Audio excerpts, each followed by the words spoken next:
Bus ಎಲ್ಲರಿಗೂ ನಮಸ್ಕಾರ, welcome back to Sagar stories. ಮಗ, ನೆನ್ನೆ ಮ್ಯಾಚ್ನ ಬೆಂಗಳೂರು ಬುಲ್ಸ್ ಸೋಲ್ತಾ ಇದ್ದಂಗೆ ಏನೋ ಅಮರಾಮರಿ ಮಾಡ್ಬಿಡ್ತಾರೆ ಅಂತ ಅನ್ಕೊಂಡಿದ್ವಿ ಪುಣೇರಿ ಪಲ್ಟನ್ಸ್ ಮೇಲೆ. ಬಟ್ ವರ್ಷಾಗಿ ಸೋಲ್ತಾ ಇದ್ದಂಗೆನೇ ಇವಾಗ ಒಂದು ಕ್ವಶನ್ ಬಂದಿದೆ, ಕ್ವಾಲಿಫೈ ಆಗ್ತಾರೋ ಆಗೋದಿಲ್ವೋ ಅಂತ. ಇನ್ನು ಬೆಂಗಳೂರು ಬುಲ್ಸ್ಗೆ ಉಳಿದಿರುವಂಥದ್ದು 3 ಮ್ಯಾಚು. ಈ 3 ಮ್ಯಾಚ್ನ ಗೆಲ್ತು ಅಂದರೆ ಬೆಂಗಳೂರು ಬುಲ್ಸ್ ಕ್ವಾಲಿಫೈ ಆಗುವಂಥ ಸಿನಾರಿಯೋ ಏನಾದರೂ ಇದೆಯಾ, ಅವ್ರ ಮೇಲೆ ಇವ್ರ ಮೇಲೆ ಡಿಪೆಂಡೆನ್ಸಿ ಬಿದ್ದಿದೆಯಾ ಅಂತ ಕೇಳಿದ್ರೆ ಹೌದು, ಅವ್ರ ಮೇಲೆ ಇವ್ರ ಮೇಲೆ ಇವಾಗ ಡಿಪೆಂಡೆನ್ಸಿ ಬಿದ್ದಿದೆ. ಇನ್ ಕೇಸ್ ಏನಾದ್ರು ಲಾಸ್ಟ್ ಮ್ಯಾಚ್ನ ಗೆದ್ದಿ ನಾವು ಉಳಿದಿರುವಂಥ 3 ಮ್ಯಾಚ್ನ ಗೆದ್ದಿತ್ತು ಅಂದರೆ ಯಾವುದೇ ಡಿಪೆಂಡೆನ್ಸಿ ಇಲ್ಲದಂಗೆ ಬೆಂಗಳೂರು ಬುಲ್ಸ್ ಕ್ವಾಲಿಫೈ ಆಗಬಹುದಾಗಿತ್ತು. ಬಟ್ ಇವಾಗ ಡಿಪೆಂಡೆನ್ಸಿ ಖಂಡಿತ ಬಿದ್ದಿದೆ. ಇವಾಗ ನಮ್ಮ ಬೆಂಗಳೂರು ಬುಲ್ಸ್ 48 ಪಾಯಿಂಟಲ್ಲಿದ್ದಾರೆ, 7th ಪೊಸಿಷನಲ್ಲಿ ಇದ್ದಾರೆ ಮಗ. ಇಲ್ಲಿ ತಮಿಳ್ ತಲೈವಾಸು ಕೂಡ ಇನ್ನೂ ಒಂದು ಕಂಟೆನ್ಷನಲ್ಲಿ ಇದ್ದಾರೆ, ರೇಸಲ್ಲಿದ್ದಾರೆ. ಬೆಂಗಾಲ್ ವಾರಿಯರ್ಸು ಕೂಡ ಇನ್ನೂ ರೇಸಲ್ಲಿದ್ದಾರೆ, ಯಾಕಂದರೆ 17 ಮ್ಯಾಚ್ನ ಆಡಿದ್ದಾರೆ. ಇಲ್ಲಿ ಹರಿಯಾಣ ಸ್ಟೀಲರ್ಸು 17 ಮ್ಯಾಚ್ನ ಆಡಿದ್ದಾರೆ. ನಾವು ಆಲ್ರೆಡಿ 19 ಮ್ಯಾಚ್ನ ಆಗ್ಬಿಟ್ಟಿದ್ದೀವಿ. ಅವ್ರು 17 ಮ್ಯಾಚಲ್ಲಿ 55 ಪಾಯಿಂಟ್ ಅಂತಂದರೆ ಅವರು ನಮಗಿಂತ ಬೇಜಾನ್ ಕಂಫರ್ಟಬಲ್ ಆಗಿದ್ದಾರೆ. ಗುಜರಾತ್ ಜೈಂಟ್ಸ್ ಕೂಡ ಕಂಫರ್ಟಬಲ್ ಆಗಿನೇ ಬೆಂಗಳೂರು ಬುಲ್ಸ್ಗಿಂತ ಕಂಫರ್ಟಬಲ್ ಆಗಿ ಕಾಣಿಸ್ತಾ ಇದ್ದಾರೆ.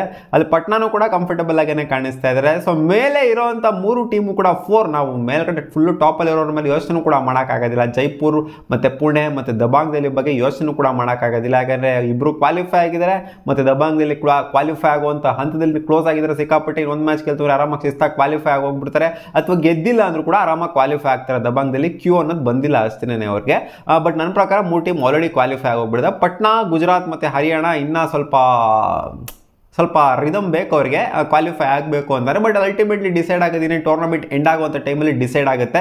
ಸದ್ಯದ ಮಟ್ಟಿಗೆ ಜೈಪುರ್ ಮತ್ತು ಪುಣೆ ಕ್ವಾಲಿಫೈ ಆಗಿದ್ದಾರೆ. ಬೆಂಗಳೂರು ಬುಲ್ಸು ಕ್ವಾಲಿಫೈ ಆಗಬೇಕು ಅಂತ ಅಂದರೆ, ಅಥವಾ ಕ್ವಾಲಿಫೈ ಆಗೋದಕ್ಕೆ ಆಗೋದಿಲ್ಲ, 3 ಗೆಲ್ತು ಅಂದರೆ ಕ್ವಾಲಿಫೈ ಆಗೋದಕ್ಕೆ ಆಗೋದಿಲ್ವಾ? ಕ್ವಾಲಿಫೈ ನನ್ನ ಪ್ರಕಾರ ಆಗಬಹುದು, ಯಾಕಂದರೆ ಲಾಸ್ಟ್ ಟೈಮ್ ಸಿನಾರಿಯೋ ಎಲ್ಲ ನೋಡ್ತು ಅಂತಂದರೆ 63 ಪಾಯಿಂಟ್ ತೊಗೊಂಡು ಲಾಸ್ಟ್ ಟೈಮು ಕ್ವಾಲಿಫೈ ಆದಂಥ ಟೀಮು ಇದೆ 6th ಪೊಸಿಷನಲ್ಲಿ. ಪಾಯಿಂಟ್ಸ್ ಟೈಮೆಲ್ಲ ಡಿಸ್ಪ್ಲೇ ಮಾಡ್ತೀನಿ 2022 ಇದರಲ್ಲಿ 63 ಪಾಯಿಂಟ್ಸ್ ತಗೊಂಡು ನಾವು ಅಟ್ ಮ್ಯಾಕ್ಸ್ 63 ಪಾಯಿಂಟ್ಸ್ನ ಮಾತ್ರ ರೀಚ್ ಮಾಡೋಕ್ಕಾಗೋದು. ಲಾಸ್ಟ್ ಟೈಮ್ ಆದಂಗೆ ಈ ಟೈಮ್ ಆಗೋಗ್ಬಿಡುತ್ತೆ ಅಂತ ಕೂಡ ನಾನು ಹೇಳ್ತಾ ಇಲ್ಲ. ಒಟ್ಟಲ್ಲಿ ಕ್ವಾಲಿಫೈ ಆಗ್ಬೋದು 63 ಪಾಯಿಂಟ್ಸ್ನ ತಗೊಂಡ್ರೆ. ಬಟ್ ಉಳಿದಿರುವಂಥ 3 ಮ್ಯಾಚ್ ಏನಿದೆ ಇದಿರೋದು ಯಾರ ಮೇಲೆ ಗುರು? ಪುಡಾಂಗ್ ಕೊಂಡ್ರ ಟೀಮ್ಗಳ ಮೇಲೆ. ಎಲ್ಲ ಮೇಲ್ಗಡೆ ಇರೋವಂಥ ಟೀಮ್ ಅವ್ರು ಗೆಲ್ಲೇಬೇಕು, ಅಂದರೆ ಇವರಿಗೆ ಗೆಲ್ಲೇಬೇಕು ಅಂತ ಏನಿಲ್ಲ. ಇವಾಗ ದಬಾಂಗ್ದಲ್ಲಿ ಸೋತ್ರು ಕೂಡ ಕ್ವಾಲಿಫೈ ಆಗ್ತಾರೆ, ಯಾಕಂದರೆ 69 ಪಾಯಿಂಟ್ಸ್ ಇದೆ ಅವ್ರದ್ದು. ಬಟ್ ಕ್ಯೂ ಅಂತ ಬಂದಿಲ್ಲ, ಅದೇ ಹೇಳಿದ್ನಲ್ಲ, ಕ್ವಾಲಿಫೈ ಅಂತ 100% ಆಗ್ತಾರೆ. ದಬಾಂಗ್ದಲ್ಲಿ ಮೇಲೆ ಮ್ಯಾಚ್ ಇದೆ, ಆಮೇಲೆ ಗುಜರಾತ್ ಜೈಂಟ್ಸ್ ಮೇಲೆ ಮ್ಯಾಚ್ ಇದೆ, ಹರಿಯಾಣ ಸ್ಟೀಲರ್ಸ್ ಮೇಲೆ ಮ್ಯಾಚ್ ಇದೆ. ಗುಜರಾತ್ ಜೈಂಟ್ಸ್ ಮತ್ತು ಹರಿಯಾಣ ಸ್ಟೀಲರ್ಸ್ ಅಂತ ಬಿಟ್ಕೊಂಡೇ ಕೊಡಲ್ಲ, ಯಾಕಂದರೆ ಅವರು ಕೂಡ ಗೆಲ್ಲೇಬೇಕು. ಅವರ ಸ್ಥಾನನ ಪಕ್ಕಾ ಕನ್ಫರ್ಮ್ ಮಾಡ್ಕೋಬೇಕು ಅಂದರೆ, ಯಾಕಂದರೆ ಅವರು ಕೂಡ 5th 6th ಸ್ಲಾಟಲ್ಲಿ ಇದ್ದಾರೆ. ಅವ್ರಿಗೂ ಭಯ ಅಂತೂ ಖಂಡಿತ ಇದ್ದೇ ಇರುತ್ತೆ. ಅವರಾದ್ರೂ ಕಂಫರ್ಟಬಲ್ ಆಗಿ ಈಗ ಜೈಪುರ್ ಥರ ಪುಣೆ ಥರ ಸೆಟ್ಲ್ ಆಗೋಗ್ಬಿಟ್ಟಿತ್ತು ಅಂದರೆ ಬಿಡೋಗೋರು ಯಾರು ಬೇಕಾದ್ರೆ ಆಡ್ಕೊಳ್ಳಿ ಆರಾಮಾಗಿ ಅಂತ ಅನ್ಬೋದಾಗಿತ್ತು. ಬಟ್ ಅವರು ಕೂಡ ಆ ಥರ ಯಾರು ಯೋಚನೆ ಮಾಡೋದಿಲ್ಲ, ಎಲ್ಲಾಗರು ಎಲ್ಲ ಮ್ಯಾಚ್ನು ಗೆಲ್ಲೋಣ ಅಂತಲೇ ಯೋಚನೆ ಮಾಡದೇ ಇರ್ತಾರೆ.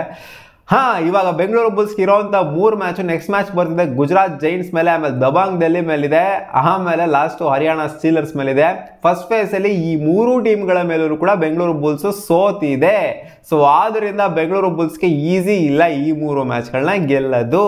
ಅದು ಏನು ಒಂದೊಂದು ಮ್ಯಾಚ್ ಅಂತೂ ಅಜೀಬಾಗೆಲ್ಲ ಸೋತೋಗ್ಬಿಟ್ಟಿದ್ದಾರೆ. ಸೊ ಆದ್ದರಿಂದ ಬೆಂಗಳೂರು ಬುಲ್ಸ್ಗೆ ಕ್ವಾಲಿಫೈ ಆಗೋದಂತೂ ಸಿಕ್ಕಾಪಟ್ಟೆ ಕಷ್ಟ ಕಾಣಿಸ್ತಿದೆ. ಇನ್ನು 3 ಮ್ಯಾಚ್, 1 ಮ್ಯಾಚ್ ಸೋಲ್ತು ಅಂದರೆ ಗಾನ್ ಕೇಸ್ ಅಷ್ಟೇ, ಬಿಟ್ಟಾಕ್ಬಿಡ್ಬೇಕು, ಆಸೆ ಗೀಸೆ ಎಲ್ಲ. ಅವಾಗ ತಮಿಳ್ ತಲೈವಾಸ್ಗಳು ಮೇಲ್ಗಡೆ ಬಂದ್ಬಿಡ್ತಾರೆ. 1 ಮ್ಯಾಚ್ ಗೆಲ್ತು ಅಂತಂದರೆ ಶಿಸ್ತಾಗಿ ಮೇಲೆ ಬರ್ತಾರೆ. ಅವಾಗಿನ ಬೆಂಗಳೂರು ಬುಲ್ಸ್ ಕೆಳಗಡೆ ಹೋಗ್ತಾರೆ. ಗುಜರಾತಿನವರು ಗೆಲ್ಲೋದಕ್ಕೆ ಬಿಟ್ಟರು ಅಂತಂದರೆ, ಹರಿಯಾಣನವರು ಗೆಲ್ಲೋದಕ್ಕೆ ಬಿಟ್ಟರು, ದಬಾಂಗ್ದಲ್ಲಿ ಬಿಟ್ಟಾಕಿ ಅವರು ಇನ್ಫ್ಯಾಕ್ಟ್ ಗೆಲ್ಲೋದಕ್ಕೆ ಬಿಡಬಾರ್ದು, 3 ಕೂಡ ಗೆಲ್ಲೋದಕ್ಕೆ ಬಿಡಬಾರ್ದು.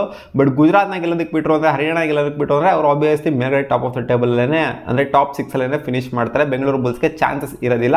ಇಲ್ಲಿ ಮೇಯ್ನಾಗಿ ಏನಿಲ್ಲ ಆಗಿರೋ ಬೆಂಗಳೂರು ಬುಲ್ಸ್ ಮುಂದೆ ಇರೋದು 3ಕ್ಕೆ 3 ಮ್ಯಾಚ್ನು ಕೂಡ ಗೆಲ್ಲಬೇಕು ಅಷ್ಟೇ, ಬೇರೆ ಏನೂ ಇಲ್ಲ. ಸೊ 3 ಮ್ಯಾಚ್ನ ಗೆಲ್ತು ಅಂದರೆ ನನ್ನ ಪ್ರಕಾರ ಚಾನ್ಸ್ ಇದೆ ಅಂತಲೇ ಹೇಳ್ತೀನಿ. ಕಾದು ನೋಡಬೇಕು. ಅವ್ರು 3 ಮ್ಯಾಚ್ನ ಗೆಲ್ಲೋದಲ್ಲ ಅಂತ ಇಲ್ಲಿ ಹರಿಯಾಣ ಅಲ್ಲ, ಗುಜರಾತ್ ಅಂತ ಅಂದ್ಕೊಳ್ಳಿ. ಗುಜರಾತು ನನ್ನ ಪ್ರಕಾರ ಇನ್ನು ಮಿಕ್ಕಿರುವಂಥ ಮ್ಯಾಚ್ಗಳನ್ನ ಸೋಲ್ತು ಅಂತಂದರೆ ಬಹುಶಃ ಇವರಿಗೆ ಚಾನ್ಸ್ ಇದೆ ಅಂತ. ಯಾಕಂದರೆ ಹರಿಯಾಣ ಸ್ಟೀಲರ್ಸ್ 17 ಮ್ಯಾಚ್ನ ಆಡಿದ್ದಾರೆ, 55 ಪಾಯಿಂಟ್ಲಿದ್ದಾರೆ. ಗುಜರಾತ್ ಜೈಂಟ್ಸ್ 18 ಮ್ಯಾಚ್ನ ಆಡಿದ್ದಾರೆ, 55 ಪಾಯಿಂಟ್ಲಿದ್ದಾರೆ. ಜೊತೆಗೆ ಬೆಂಗಳೂರು ಬುಲ್ಸ್ ಮೇಲೆ ಕೂಡ ಮ್ಯಾಚ್ ಇರೋದ್ರಿಂದ ಇವ್ರನ್ನ ಸೋಲ್ತು ಅಂತ ಅಂದರೆ ನನ್ನ ಪ್ರಕಾರ ಗುಜರಾತ್ ಜೈಂಟ್ಸು ಬರುವಂಥ ಮ್ಯಾಚ್ಗಳನ್ನ ಸೋಲ್ತಾ ಹೋಯಿತು ಅಂದರೆ ಬೆಂಗಳೂರು ಬುಲ್ಸ್ಗೆ ಇನ್ನು ಸ್ವಲ್ಪ ಪಾಸಿಬಿಲಿಟಿ ಇನ್ಕ್ರೀಸ್ ಆಗ್ತಾ ಹೋಗುತ್ತೆ. But Bengaluru Bulls 3 ಮ್ಯಾಚ್ನ ಗೆಲ್ಲಬೇಕಾಗತ್ತೆ. ಅದು ನೆಕ್ಸ್ಟ್ ಮ್ಯಾಚ್ ಇದೆ ಗುಜರಾತ್ ಜೈಂಟ್ಸ್ ಮೇಲೆ. ಸೊ ಆ ಮ್ಯಾಚು ಡಿಸೈಡ್ ಮಾಡುತ್ತೆ ಬೆಂಗಳೂರು ಬುಲ್ಸು ಸೀನಲ್ಲಿ ಇದಾರಾ, ಸೀನಲ್ಲಿ ಇಲ್ವಾ ಅಂತ. ನೀವು ಹೇಳ್ತೀರಾ ನನಗೆ ಗೊತ್ತೋ ಬೇಡ ಅಮ್ಮ, ಇವರು already out of the tournament ಆಗಿದ್ದಾರೆ, ಅಲ್ಲಿ ಏನು ಬಂದೇಕಾಯಿ ಚರ್ಚೆ ಮಾಡೋದು ನಾವಿಲ್ಲಿ ಅಂತ ಹೇಳ್ತೀರಾ.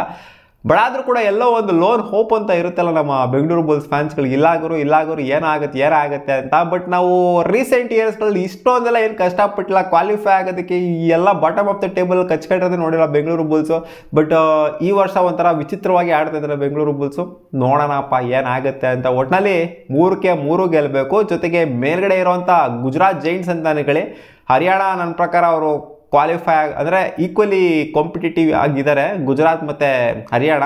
ಬಟ್ ನನಗೆ ಸ್ವಲ್ಪ ಸೋಲ್ಬೇಕು ಅಂತ ಅನಿಸಿದ್ರೆ ಅದು ಹರಿಯಾಣದವರು. ಅವಾಗ ಸೋಲ್ತು ಅಂದರೆ ನನ್ನ ಪ್ರಕಾರ ಮೇಲ್ಗಡೆ ಹೋಗ್ಬೋದು ಟಾಪ್ 6ಗೆ ಅಂತ ಅಂದ್ಕೊಂಡಿದ್ದೀನಿ. 63 ಪಾಯಿಂಟ್ಸು ಇಟ್ಕೊಂಡು ಕ್ವಾಲಿಫೈ ಆಗಿರುವಂಥ ಟೀಮ್ಗಳು ಇದ್ದಾವೆ ಹಿಂದಿನ PKLಗಳಲ್ಲಿ. ಆದ್ದರಿಂದ ಕ್ವಾಲಿಫೈ ಆಗಬಹುದು ಅಂತ ಹೇಳ್ತಾ ಇದ್ದೀನಿ. ಬಟ್ ಮುಂದೆ ಇರೋದು 3 ದೊಡ್ಡ ಪರ್ವತಗಳು. ಅದನ್ನು ಹತ್ತಿ ಇಳಿಬೇಕು ಅಂತಂದರೆ, ಆ ಪರ್ವತನ ಕಿತ್ತಿ ಇಡಬೇಕು ಅಂತಂದರೆ ಬೆಂಗಳೂರು ಬುಲ್ಸು ಶತಾಯ ಗತಾಯ ಅವನ ಅಜ್ಜಿ ಪಣ ತೊಟ್ಟೆ ಆಡಬೇಕು ಗುರು. ಬೆವರು ಸುರಿಸಿಲ್ಲ, ರಕ್ತ ಸುರಿಸಿ ಆಡಬೇಕು. ನೋಡೋಣ ಅದೇನು ಸುರಿಸ್ತಾರೋ ಅಥವಾ ಕಾಲೆತ್ಕೊಂಡು ವಾಪಸ್ ಬರ್ತಾರೋ ಅಂತ ನೆಕ್ಸ್ಟ್ ಮ್ಯಾಚ್ ಗೊತ್ತಾಗತ್ತೆ. ಸಿಗೋಣ ಮುಂದಿನ ವಿಡಿಯೋದಲ್ಲಿ. ನೀವು ಕಾಮೆಂಟಲ್ಲಿ ಹಾಕಿ ಕ್ವಾಲಿಫೈ ಆಗ್ತಾರೋ ಕ್ವಾಲಿಫೈ ಆಗೋದಿಲ್ವ ಅಂತ. ಬಾ.